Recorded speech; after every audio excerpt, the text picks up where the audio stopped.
Pemerintah harus memfokuskan pada kebijakan perluasan hilirisasi industri jika ingin terus mengurangi defisit perdagangan pada sejumlah negara mitra dagang utama. Pengamat ekonomi menyebut pemerintah harus bisa mendorong peningkatan nilai tambah industri manufaktur saat Indonesia memiliki keunggulan sumber daya bahan baku.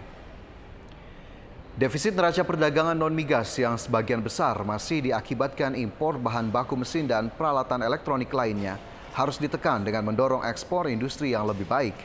Direktur Eksekutif KOR Indonesia Muhammad Faisal menjelaskan bahwa situasi defisit perdagangan masih didominasi barang modal yang tidak dimiliki oleh industri dalam negeri. Untuk itu pemerintah harus bisa mendorong perluasan produk hilirisasi industri yang lebih beragam dengan memperluas hilirisasi di komoditas lainnya.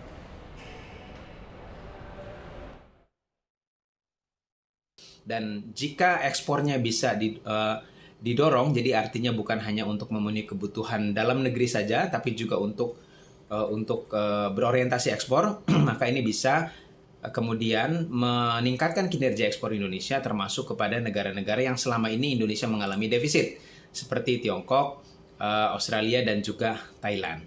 Nah, tapi tentu saja ya ini program hilirisasi ini harus diperluas ya supaya untuk mengurangi defisit dengan beberapa negara mitra tersebut.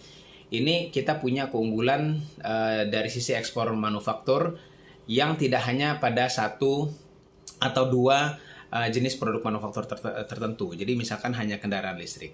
Tapi oleh karena itu juga butuh diperluas ya, bukan hanya hilirisasi pada sektor pertambangan, tapi juga pada komoditas-komoditas lain. Dan hilirisasinya diarahkan bukan hanya untuk memenuhi kebutuhan domestik, tapi juga untuk melakukan penetrasi untuk pasar global.